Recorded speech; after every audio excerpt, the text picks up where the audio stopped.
Oh, well, what is this? The child of humanity has stumbled their way into my home. My. I'm rather impressed. It takes a rather fortified mind to be able to traverse the illusions that surround my home. Why, I'm quite surprised you haven't thrown yourself down a ravine, or were convinced to let the currents of the great river drag you down into the swell. It's a shame, really. If you had, you could have met my other uninvited guests. Oh, do not be alarmed, dear. In fact, I rather respect you for coming this far. So, as a show of good faith, let me dispel the illusion that gives me safety. There you are. Not in the forest anymore, no. You've been stood in my cottage for quite some time. I just wanted to make sure I looked my best before we spoke. What can I say? When you live in a world that is rather ephemeral, vanity is a rather pleasurable vice. What's that? I look familiar to you. Oh, why, yes. Yes, I do. You must recognize the face I'm wearing. It's a rather beautiful face, is it not? It belonged to a young man from the village nearby. He thought he was in love with me, so he would travel through the forest each and every night to make my acquaintance, wrapped in the sweet blanket of moonlight. I rather liked him. In fact, I liked him so much that when I finished devouring each and every droplet of his spirit, I decided to keep his appearance as a memento. Oh, to be young and beautiful. But you know all about being young and beautiful, don't you? No, my dear. I could eat you right up. Now, human, speak quickly. Why do you make the journey to my home? What trifling issue makes you believe you deserve my attention?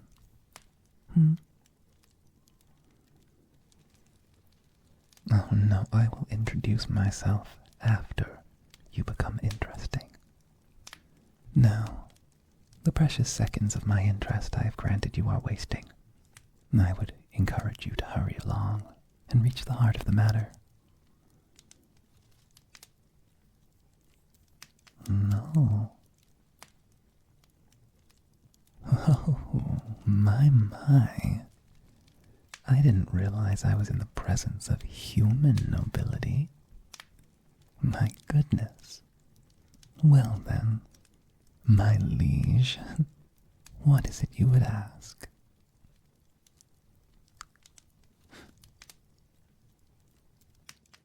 Oh, how interesting you are.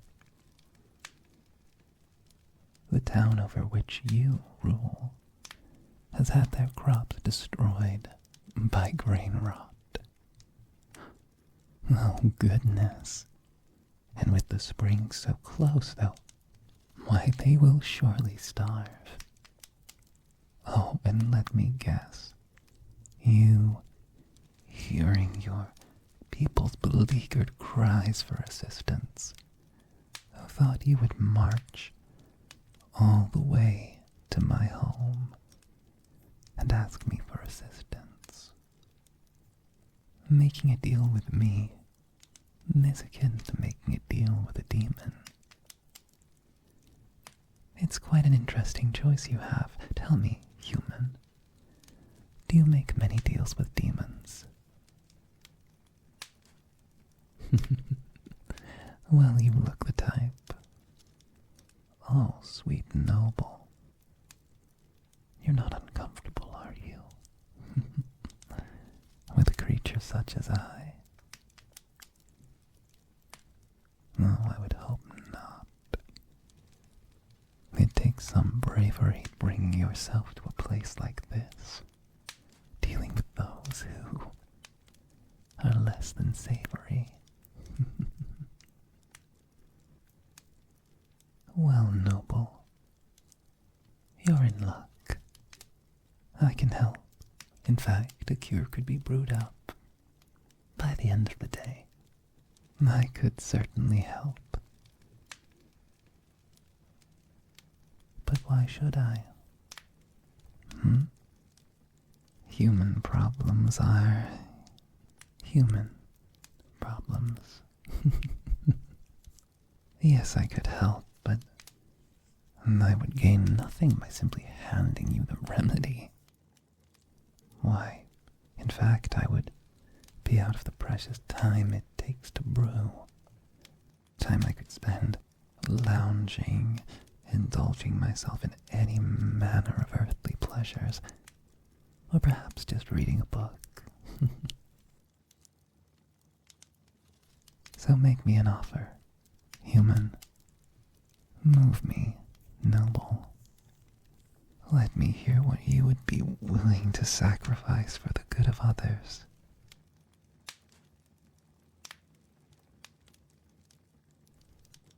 Oh, take a look, my dear.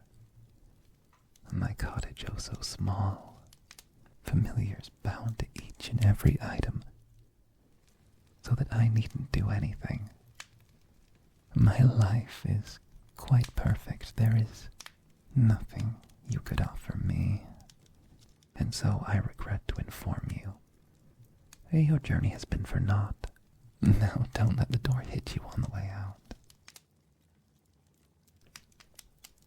Oh, you have something to tell me. What did you just call me? Spoiled. Spoiled. You believe I'm spoiled, as if I were some child who had been waited on hand and foot. Why, I have a mind to... My goodness. It's been quite a while since anyone got under my skin. My.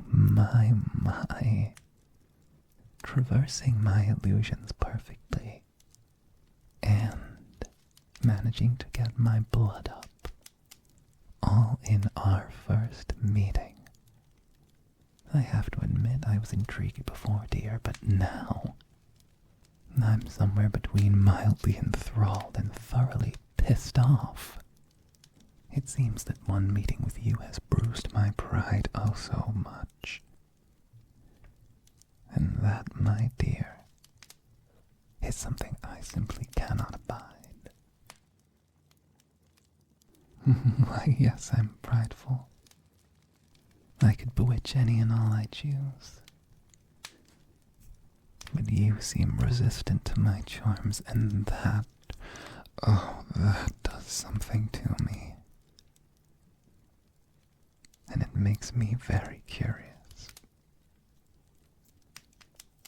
Did you mean it, human, when you said that you would do anything to save your people? Anything. I was hoping you'd say that. Very well, then.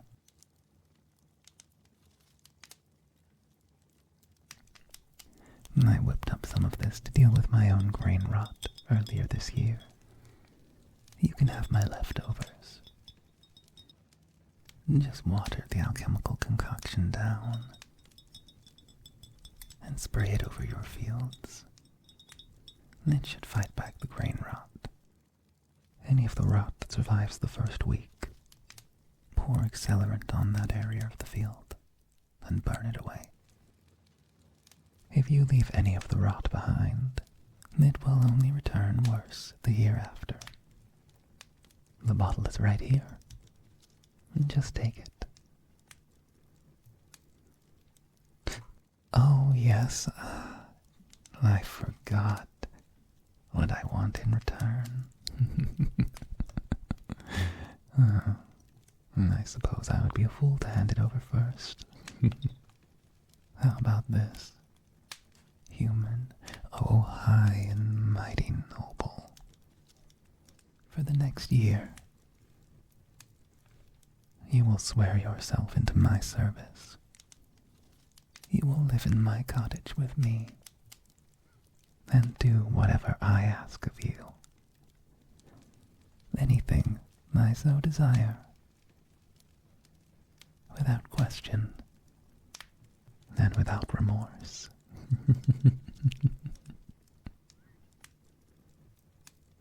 Oh, yes, true, I am asking a lot. Although I suppose that's what the value of this great curative is. Though I would encourage you to make your mind up sooner rather than later. My offer exists for a very limited time. Let's say the next minute. I would promise to take good care of you. I would not harm you. And I would not do anything to make you stay against your will once our contract is done. Apart from that, I offer no guarantees, no promises, nothing else. I already have such fun planned. So what do you say, my dear and mighty noble? Would you care to be mine?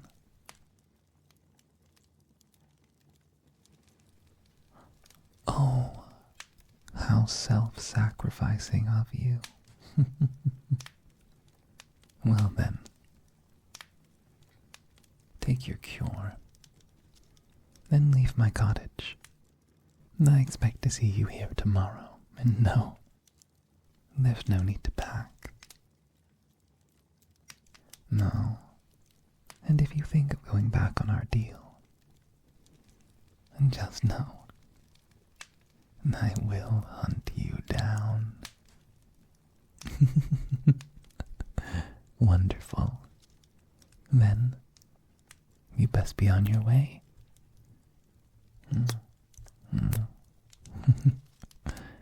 Goodbye, human. See you